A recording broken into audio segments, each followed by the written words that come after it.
Como les decía, para hablar sobre enfermedades prevenibles por vacunación, quiero agradecer el día de hoy al doctor Héctor Alfonso López Santos, mi colega, que ambos preparamos esta plática pensando en lo que como médicos de primer contacto nosotros nos podemos enfrentar en un momento determinado.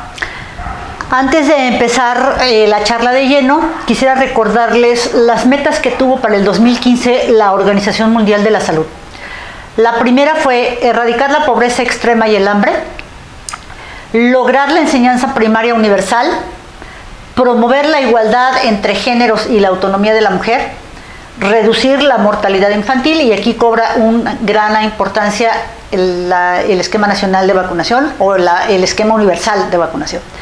Mejorar la salud materna, combatir el VIH y SIDA, la malaria y otras enfermedades emergentes y reemergentes, garantizar la sostenibilidad del medio ambiente y fomentar una alianza global para el desarrollo.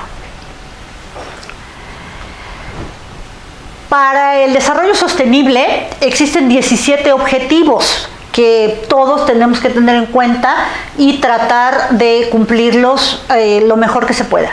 Uno, poner fin a la pobreza. Es algo sumamente difícil. 2, hambre cero. 3, dar salud y bienestar a la mayor parte de la población. Lograr educación de calidad en el punto 4. En el punto 5, tener una igualdad de género. En el punto 6, limpieza del agua y saneamiento. En el punto 7, asegurar una energía asequible y no contaminante. En el punto 8, trabajo decente y crecimiento económico. En el punto 9, industria, innovación e infraestructura. En el punto 10, reducción de las desigualdades. En el punto 11, ciudades y comunidades sostenibles. En el punto 12, la producción y consumo responsables. En el 13, la acción por el clima. En el 14, sustentar la vida submarina. 15, la vida de ecosistemas terrestres, preservarla al máximo. 16, lograr la paz, justicia e instituciones sólidas. Y la 17, alianzas para lograr los objetivos. Como ustedes ven, pues bueno, son puntos o son objetivos para transformar nuestro mundo y que evidentemente en nuestro país y en muchos países de América Latina pues no hemos podido lograrlo. Sin embargo, vamos a centrarnos en lo que sí podemos nosotros como personal de la salud estar bien preparados y poder lograr algo.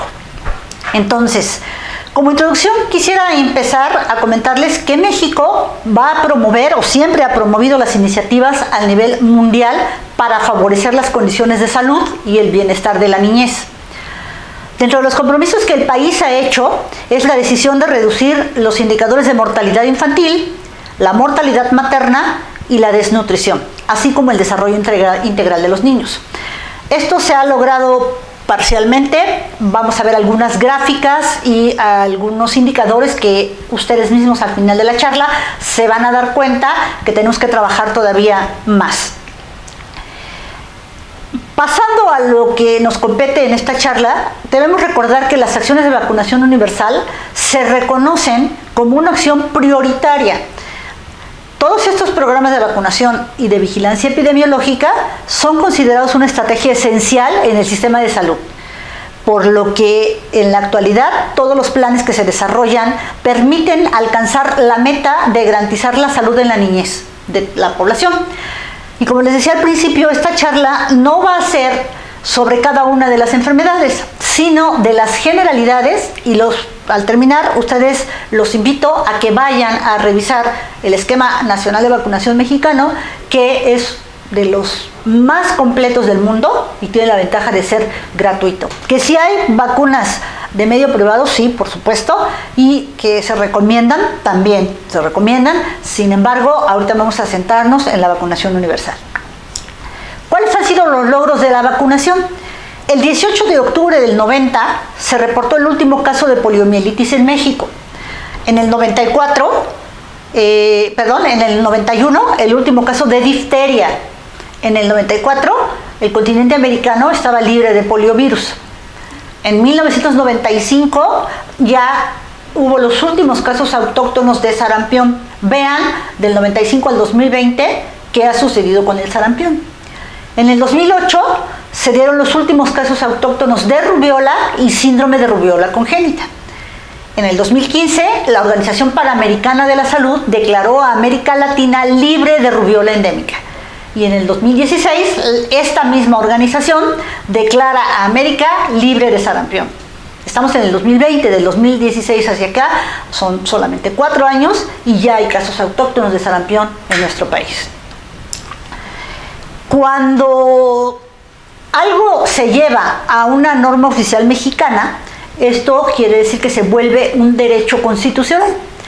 La norma oficial mexicana 036 en materia de prevención, control de enfermedades y aplicación de vacunas, toxoides, favoterápicos e inmunoglobulinas está a nivel de la Secretaría de Salud y es una ley. Entonces, por ende, todos los niños en México están protegidos por esta ley y por esta norma y evidentemente deben de tener acceso a la vacunación universal.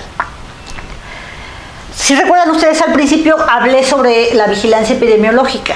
Entonces, estos mecanismos de vigilancia epidemiológica nos vamos a referir que son aquellos que se definen como la recolección sistemática, continua, oportuna y confiable de la información que es relevante y necesaria para en algunas condiciones de salud de la población. Este análisis de la vigilancia epidemiológica, es decir, el análisis de todos los datos recolectados, se sirve para tomar decisiones de manera adecuada y se debe de garantizar su pronta difusión. Aquí ustedes pueden ver en la diapositiva, tenemos por ejemplo, un caso de difteria, se debe notificar de manera inmediata y el seguimiento debe ser semanal. Y así con todas las enfermedades que son prevenibles por vacunación. Y tienen en el CIE-10 una clave importante para el reporte de estas enfermedades. Vamos ahora sí de lleno.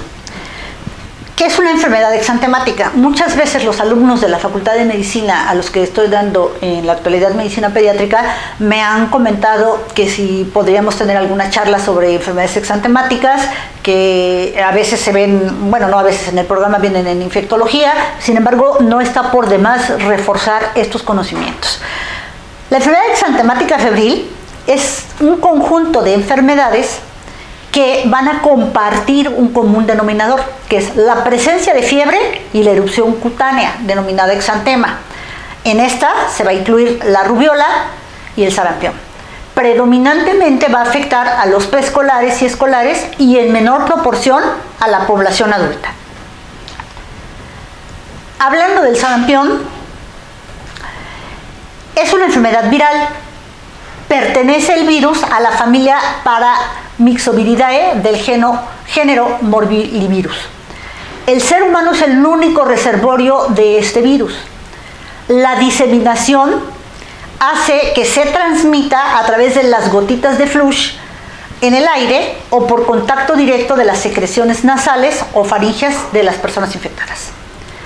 El periodo de incubación es de aproximadamente 7 a 21 días y en promedio es de 7 a 10 días. La transmisibilidad de esta enfermedad se da 4 días antes y 4 días después de que comience el exantema.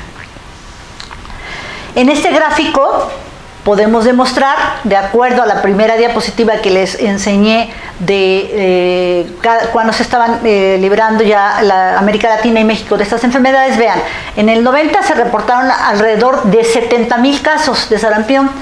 Posteriormente fueron disminuyendo el reporte de los mismos hasta que en el año 98 no hubo casos, en el 2008 no hubo casos, en el 2016 no hubo casos, pero del 2016 hacia acá, pues sí ha habido casos que se han presentado y evidentemente pues no podríamos nosotros dejar de pensar en esta enfermedad como algo muy importante de enfermedades emergente y reemergente, y tener en cuenta que todos debemos conocerla y sobre todo reforzar las campañas de vacunación. ¿Cuál es el cuadro clínico de esta enfermedad? Bueno, hay fiebre, puede haber conjuntivitis, coriza y tos. Aparece un signo patognomónico denominado mancha de Koplik. Esta mancha de Koplik es una mancha pequeña que tiene un centro blanco o azulado sobre la base eritematosa de la mucosa de la boca. El exantema es cefalocaudal y más o menos aparece al día 14 posterior a la exposición del virus. ¿Cuánto dura? Aproximadamente de 4 a 7 días y posteriormente existe descamación.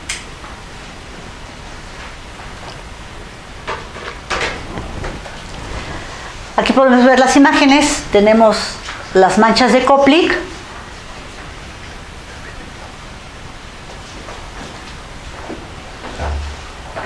y el exantema.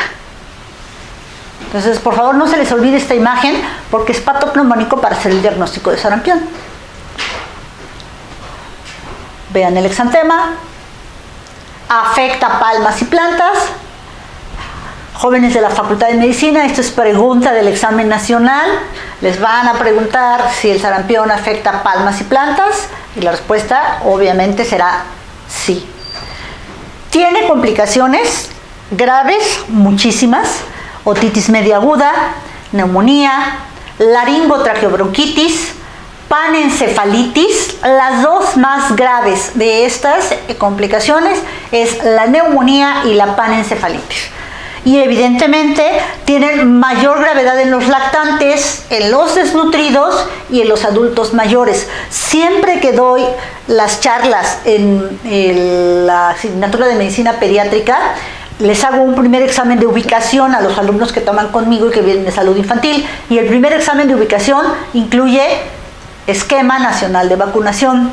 Entonces, por favor, a revisarlo a conciencia, porque como médicos de primer contacto, en su internado y en el servicio social les va a tocar revisar cartillas de vacunación y saber las edades en las que se tienen que aplicar. Evidentemente, tenemos que saber cuáles son de virus vivos atenuados, cuáles son de componente bacteriano, sitio de aplicación, cantidad, reacciones adversas, contraindicaciones, complicaciones, que bueno, evidentemente para eso ya tenemos unas clases en la Facultad de Medicina de Salud Infantil.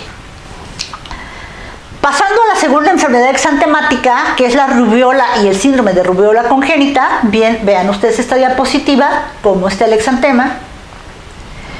¿Qué es la rubiola? Bueno, es una enfermedad viral que su familia es la Togaviridae del género Rubivirus.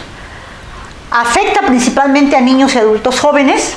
Tiene un periodo de incubación un poquitito más largo que el sarampión, podríamos decir así, que es de 14 a 23 días. La transmisibilidad es igual que la otra enfermedad, es 4 días antes y 4 días después de haber iniciado el exantema. Lo mismo, vean los casos que había en 1994 de rubiola, eran aproximadamente arriba de 50,000, posteriormente descienden, tienen otro pico y empiezan a descender. Del 2016 hacia acá, pues ya no se ha reportado ningún caso de esta enfermedad, a diferencia del sarampión. Su cuadro clínico, ¿qué es? Este se caracteriza por la presencia de un exantema maculopapular y puntiforme. Es difuso, es cefalocaudal, no es confluente y a veces se confunde con el exantema del sarampión o la escarlatina.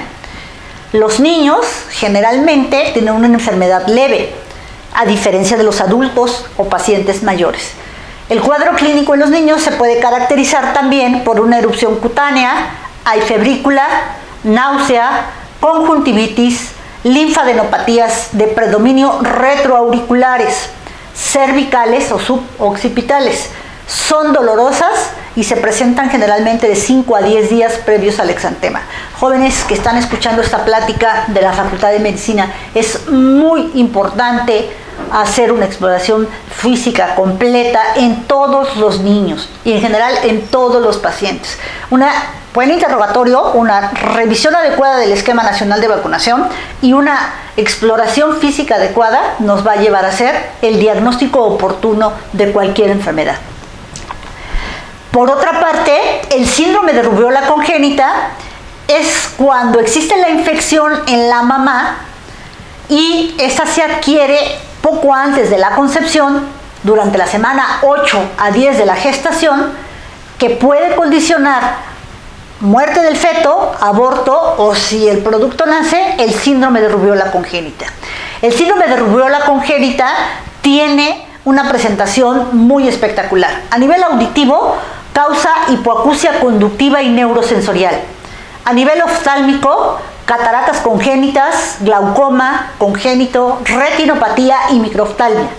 A nivel cardiovascular, se presentan cardiopatías congénitas importantes como es la coartación de la aorta, la estenosis pulmonar, la persistencia del conducto arterioso, la comunicación interauricular e interventricular y la tetralogía de Fallot, asociada a la tetralogía de Fallot.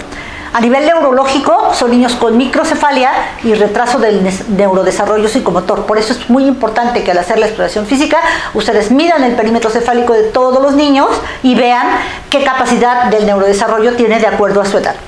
A nivel del sistema reticuloendotelial puede haber hepatitis y esplenomegalia. También tenemos hematológicamente la presencia de púrpura trombocitopénica y a nivel de endocrinología diabetes e hipotiroidismo. Importante conocer cómo se puede presentar este síndrome porque pues vean ustedes, todas las presentaciones clínicas de los órganos y sistemas pues son muy graves. En esta tabla existen algunas características diferenciales entre lo que es el sarampión y la rubiola. Los factores de riesgo del sarampión son pacientes que no están inmunizados, pacientes que tienen contacto con gotitas de flujo al hablar o al toser o al estornudar de un enfermo. Su periodo de incubación es de 7 a 21 días. Hay fiebre elevada, prodrómica, que disminuye posterior al inicio del exantema. Este es maculopapular, es cefalocaudal, confluente, causa descamación y desaparece a la presión. Dura aproximadamente entre 3 y 7 días. Los síntomas previos pueden ser tos, coriza, conjuntivitis, fotofobia, malestar general. Y los signos, el patognomónico es la mancha de Koplik, que ya vimos, que son los puntos redondeados de un eritema, de un eritema en la cara interna de las mejillas y a la altura del segundo molar. Y la otra, que es la mancha de Hermann, son puntos grisáceos sobre las amígdalas. Este no se presenta tanto como las manchas de Koplik, pero si no tenemos manchas de Koplik y tenemos la seguridad de que es sarampión, hay que ir a buscar la mancha de Hermann. Por respecto a la rubiola, se transmite, o los factores de riesgo son los contactos que existen con secreciones nasofaringeas, heces u orina en el del agente causal. En los pacientes también no inmunizados, su periodo de incubación es un poquitito, más largo, hasta 23 días. Hay febrícula de 3 a 4 días. El exantema es maculopapular, también es cefalocaudal, no es confluente. La duración del exantema es de 1 a 3 días, puede haber síntomas como congestión conjuntival y rinorrea, y los signos, importante, la linfadenopatía de predominio cervical, posauricular, suboccipital, adenomegalias dolorosas, y pueden persistir hasta varias semanas. ¿Qué hay respecto a la poliomielitis? Bueno, la poliomielitis es una enfermedad aguda, grave, que ocasiona una parálisis flácida asimétrica descendente. Es causada por poliovirus, es de la familia Picornaviridae, del género Enterovirus. Tiene un periodo de incubación entre 7 y 14 días y el periodo de mayor transmisibilidad una vez contagiado el paciente es de 7 a 10 días. Sin embargo, pueden existir variaciones que me pueden llevar a mí a un periodo de contagio de hasta 35 días antes y después del comienzo de los síntomas. ¿De qué depende la susceptibilidad? De nada, este es universal. Los niños menores de 5 años que no están vacunados son el principal grupo de riesgo. En 1952, si ustedes se acuerdan de parte de la historia de la medicina, en Dinamarca se inventó el famoso Iron Lung, el pulmón de acero, que fue creado precisamente para niños que tuvieron una epidemia en Europa de poliomielitis y que afectaron los músculos respiratorios. Entonces era una manera de lograr que ellos respiraran. Hubo muchos muertos, sí, pero también fue algo importante para la ciencia porque de ahí nace la ventilación mecánica actual. Si pueden ir a revisar sus textos, Dinamarca 1952, Iron Lung. ¿Cuáles son los síntomas del cuadro clínico? Hay síntomas prodrómicos, como son fiebre, puede haber astenia, somnolencia, cefalea y vómito, puede haber mialgias y dura aproximadamente entre 2 y 3 días. Los miembros inferiores son más afectados que los superiores, pero puede haber también presencia de esta enfermedad en los miembros superiores. Acuérdense que es descendente. Las lesiones al nivel del diafragma y los músculos respiratorios intercostales van a conllevar a paro respiratorio si no se atienden a tiempo a la muerte. Afortunadamente en nuestro país no hay casos de poliomielitis. Ya vieron ustedes la gráfica que les presenté de cuándo se radicó y en América Latina también. Por lo menos no autóctonos. Posteriormente del cuadro se presentan mialgias con rigidez de cuello y de la espalda y puede existir parálisis flácida asimétrica alcanzando su máximo a los 3 o 4 días. En la diapositiva de abajo, en esta, ustedes pueden ver que evidentemente la vacunación es algo de suma importancia para la prevención de esta enfermedad. Si recuerdan al médico Salk, que es parte importante del desarrollo de la vacuna de la poliomielitis, muchas industrias farmacéuticas le pidieron que patentara esta vacuna para que él se llevara una gran cantidad de dinero. Su respuesta fue no, y lo dijo porque quería dar a conocer, más bien quería dar esta vacuna a los niños para evitar que se siguiera presentando esta enfermedad. Es una aportación sumamente importante. ¿Qué hay sobre el síndrome coqueluchoide y la tosferina? Se denomina síndrome coqueluchoide al conjunto de signos y síntomas que asemejan un cuadro clínico semejante, valga la redundancia, al de la tosferina.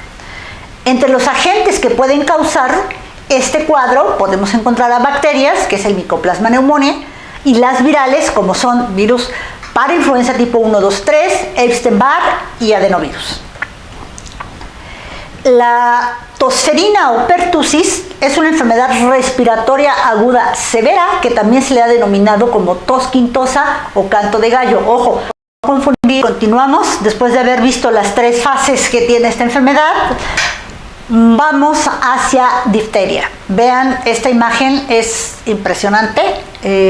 Desafortunadamente sigue habiendo niños con presencia de la siguiente enfermedad. ¿Qué es la difteria? La difteria es una enfermedad aguda que es mediada por toxinas de Corynebacterium diphtheria. Esta afecta principalmente a la mucosa de la nasofaringe, pudiendo presentar una obstrucción de la vía respiratoria. De hecho, uno de los diagnósticos diferenciales que tenemos que hacer cuando vemos un niño con una laringotraqueitis, pues es difteria. Y vuelvo a repetir, valorar, revisar a conciencia el esquema nacional de vacunación. Corynebacterium diphtheria es un bacilo gram positivo aerobio y existen 4 biotipos, que es la Corynebacterium mitis, intermedius, gravis y belfanti. Tiene un periodo de incubación corto, este es aproximadamente de 2 a 5 días, y el ser humano es el reservorio de la bacteria. Su mecanismo de transmisión, igual que las enfermedades que estamos viendo, es por gotitas respiratorias, con menor frecuencia por contacto directo con las lesiones de la piel del enfermo. Sin embargo, esta sí puede tener manifestaciones cutáneas. Esta enfermedad se clasifica de acuerdo al lugar anatómico. Podemos tener difteria respiratoria, que puede ser a nivel nasal, faríngeo o amigdalino, cutánea, conjuntival y vulvovaginal.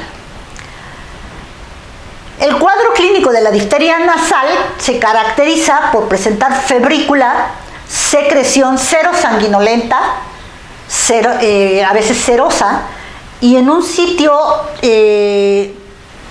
principalmente primero la mucosa nasal, y esta puede migrar a la mucosa faríngea.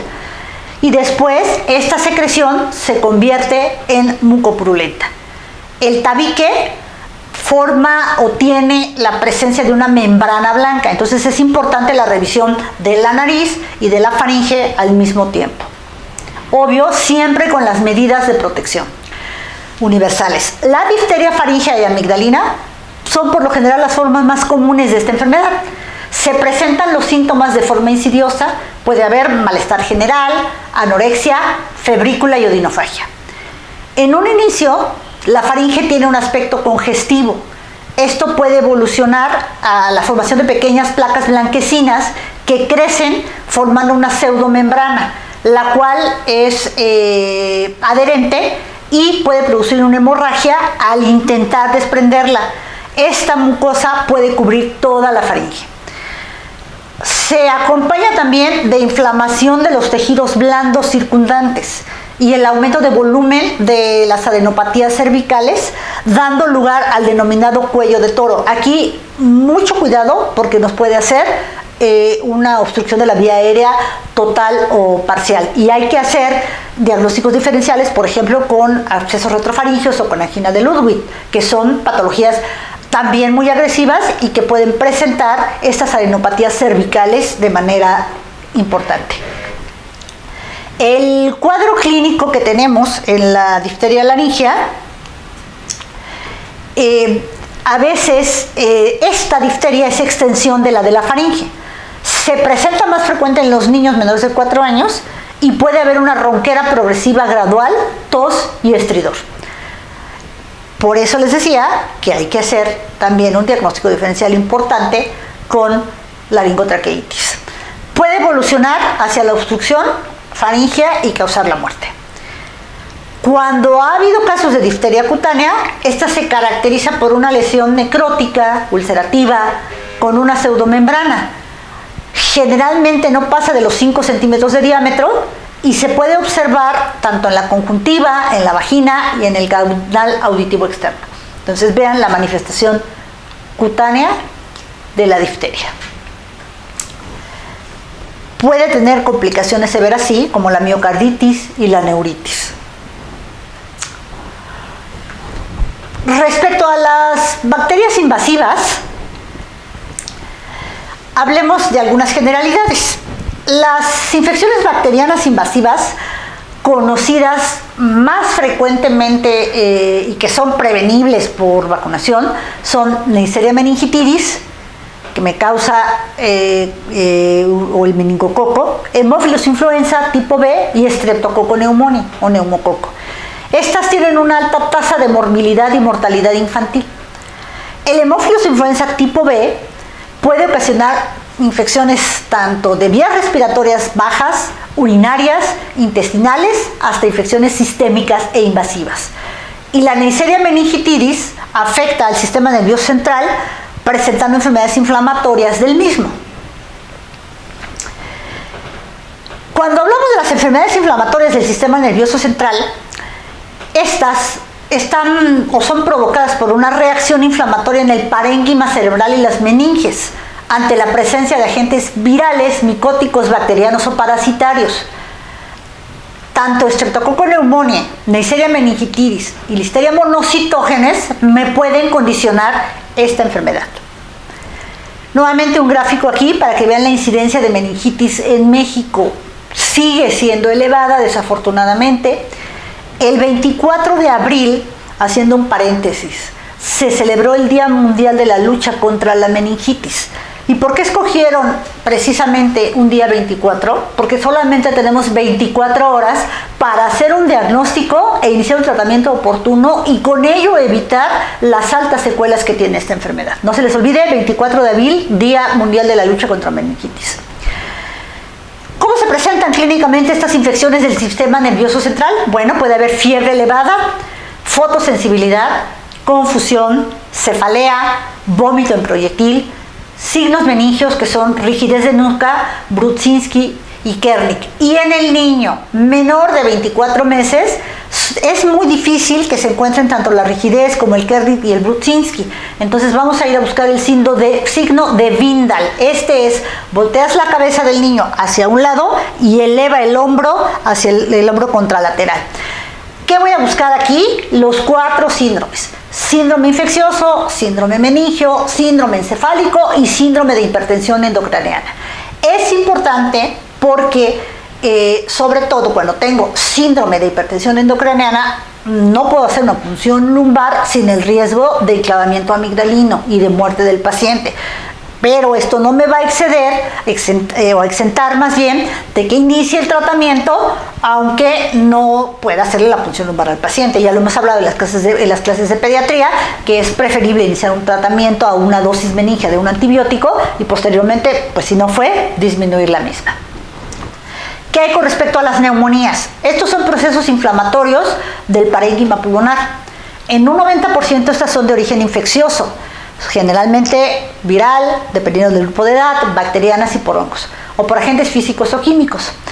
Estos agentes bacterianos que más frecuentemente ocasionan una neumonía es Streptococcus pneumoniae, que causa la neumonía bacteriana en los pacientes, y también el Haemophilus influenza tipo B.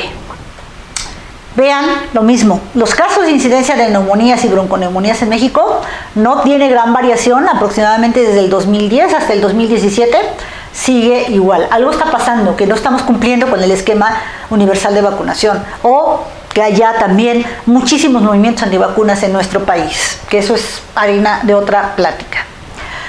Bueno, ya sabemos que existe, para pensar en una neumonía, tenemos a niños que tienen tos, dificultad para respirar, fiebre, taquipnea y sibilancias.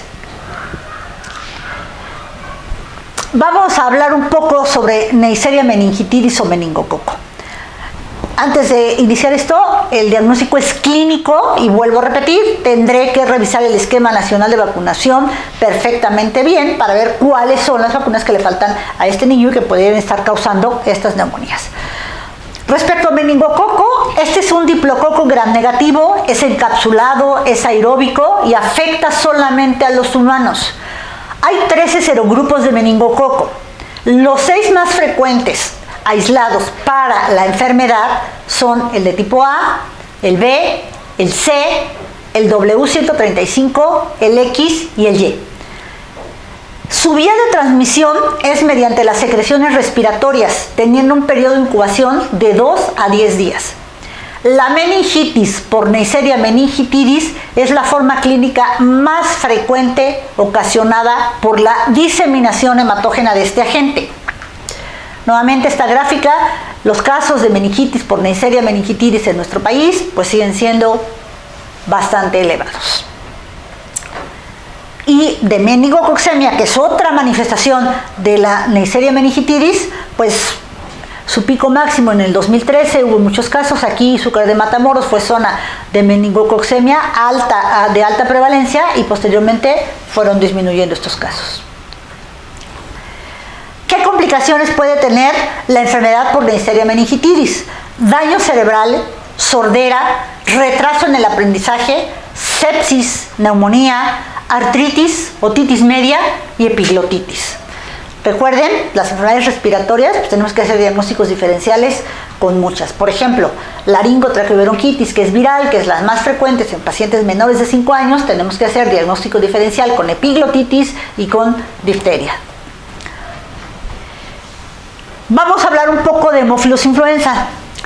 Todos los alumnos que tengo en los grupos que doy medicina pediátrica, muchos son agentes del departamento, instructores del departamento de agentes biológicos, entonces saben mucho de esto y obviamente ya lo pueden aterrizar perfectamente en su clínica. El Haemophilus influenza es un coco bacilo gram negativo, tiene 6 serotipos antigénicos encapsulados y el Haemophilus influenza tipo B, serotipo tipo B, es el más patogénico de estos en la infancia.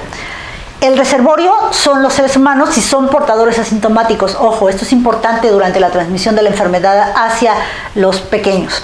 La transmisión es por gotas de flush, es decir, por vía respiratoria. Los neonatos es una población muy susceptible que puede adquirir una infección por aspiración de líquido amniótico, por contacto con el tracto genital o por secreciones durante el parto. Y tiene un periodo de incubación de horas hasta aproximadamente 5 días. Vean, aquí sí, pues hemos logrado algo con el esquema nacional de vacunación, ¿verdad? Los casos de estas enfermedades, en el 2013 se reportaron 1, en el 14 1 y posteriormente ya no ha habido casos. ¿Qué ¿Qué patologías me puede dar Haemophilus influenza? Bueno, pues me puede condicionar otitis media, sinusitis, bronquitis, meningitis, epiglotitis, artritis séptica, pericarditis, celulitis periorbital, osteomielitis, celulitis, meningitis bacteriana en el 60 a 70%, neumonía con derrame pleural en el 30% y artritis séptica del 3 al 8%. ¿Qué hay respecto al Streptococcus pneumoniae o neumococo? Este es un problema de salud pública a nivel mundial. Ningún país se salva. ¿Por qué? Porque forma parte de la flora bacteriana de la nasofaringe y puede ocasionar cuadros tanto de neumonía, como de meningitis, como de bacteremia, de sinusitis y de otitis media, entre otros. Estos se transmiten por contacto directo, están en las secreciones respiratorias de pacientes portadores y de de portadores sanos y de pacientes. Su periodo de incubación varía 1 a 3 días.